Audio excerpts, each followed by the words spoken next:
Let's look at this exercise. Confidence interval still on the difference between two means. So arsenic concentration in public drinking water supplies is a potential health risk.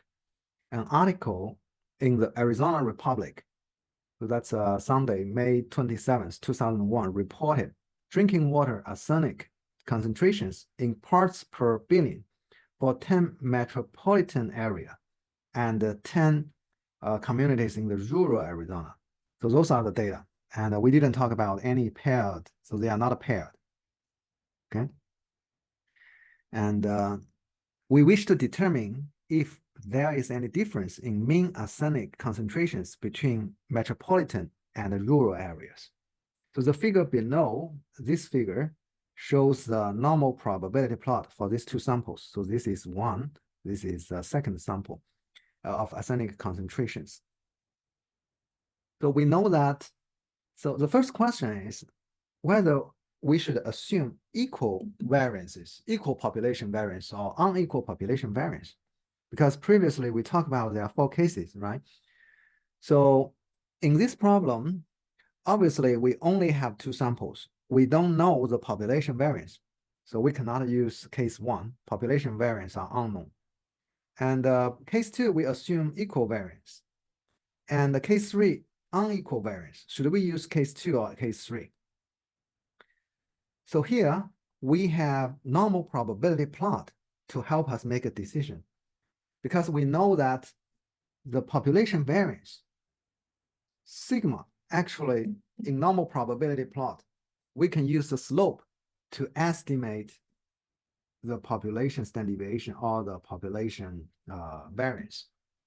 So obviously from this straight line, we can say that these 2 samples are approximately, you see here, this square dots, they are rural Arizona. These circle dots, they are metropolitan area. That's for this one, Phoenix. So those data are approximately normally distributed because they follow a approximate straight line. But the slopes are different. So it's unlikely that the population variance are the same. So therefore, we are going to use case 3. We assume unequal population variances. So this will be the equation for the confidence interval. Now let's do the derivation. So in case 3, we know that the equation, now let's maybe move to the right a little bit. Let's do the equation first. So it should be x1 bar minus x2 bar, and let's go back. So x1 bar minus x2 bar, and then we have T alpha over 2v. V is the degree of freedom. So this is a new approximation of the degree of freedom. So this is approximation of the degree of freedom. Now, we don't use pooled variance, and because they have unequal population variance. So the only V, we need to use this to determine the V, the T distribution critical value. So in this case, it will become x1 minus x2 plus minus T alpha over 2 and V S1 square over N1 plus S2 square over N2. And let's first get V, the degree of freedom. Based on the equation, we have the degree of freedom is, let's go back and have a look. So S1 square over N1, and then, let's move this equation here. So this is S1 square over N1 plus S2 square over N2, and then we do a square divided by S1 square over N1 square again over N1 minus 1 plus S2 square over N2, and then square over N2 minus 1. Okay, now this is a complicated equation, but we still got the sample standard deviation calculated, sample mean, and the sample standard deviation. Now let's plug in the numbers. So this will become S1 will be 7.63, it's right here. square over N1 is the 10 communities, right? So plus 15.3 square over 10. And it's 10, and then square again. So this will be 7.63 square over 10. And then we do a square again, divide by N1 minus 1, so it's 9, plus 15.3 square over 10, and then square again over 9. So this will equals to 13.2. This is approximately 13. Let's use the degree of freedom 13. Okay, so in this case, now alpha over 2. Let's use 95%. So this will become t.025, and then degree of freedom is 13. Now let's go back to the t table. 0.025, 13. Oh, 13 is right here. It's right here. So 0.025, and then this is 13. So we got 2.16. So this will be 2.16. Now let's plug in the sample mean. So here we need sample mean. And then critical values, t values. We already got it. And now we know S1 and 1. So let's plug in the numbers. This will become, so 12.5. So that's a sample mean, right? 12.5, 27.5 minus 27.5. And then plus minus 2.16 times 7.63 square. So here it's right here and right here.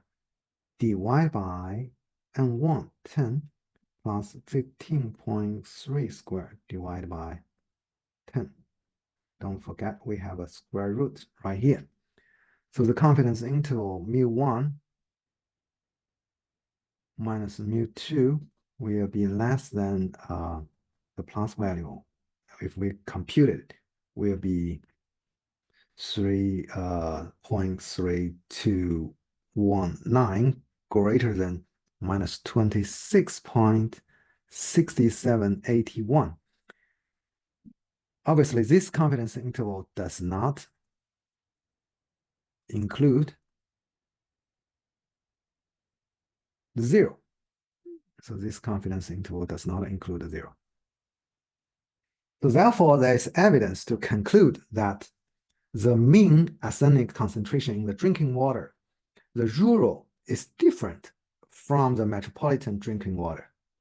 And it appears that what is mu1? Mu1 is rural, right? So mean concentration level, mean arsenic concentration level, is actually the mu2 is bigger because mu1 is smaller. So mu1 minus mu2 is negative, right?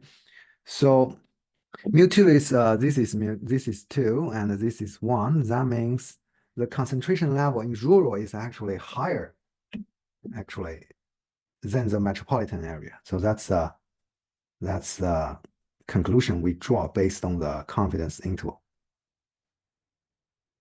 Okay, so this is a solution, and in this case, we make a decision about whether the population variance are equal or not based on the normal probability plot.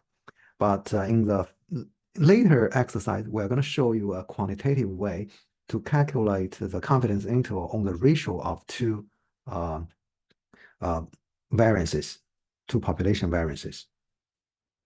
And that can also be used to determine, just in this case, to determine whether these population variances are equal or not.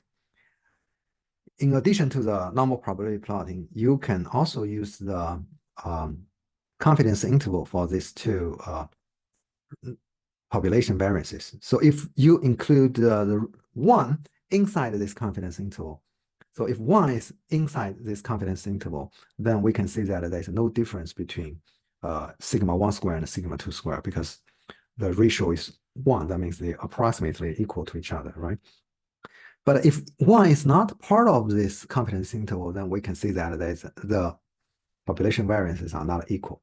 So we have used the graphical tools, normal probability plotting, to determine whether variances are equal, population variances are equal. And and we can also use the quantitative way, that is this confidence interval, to decide whether two population variances are equal or not. So we're going to have a look at the confidence interval to compare two population variances in the future exercise.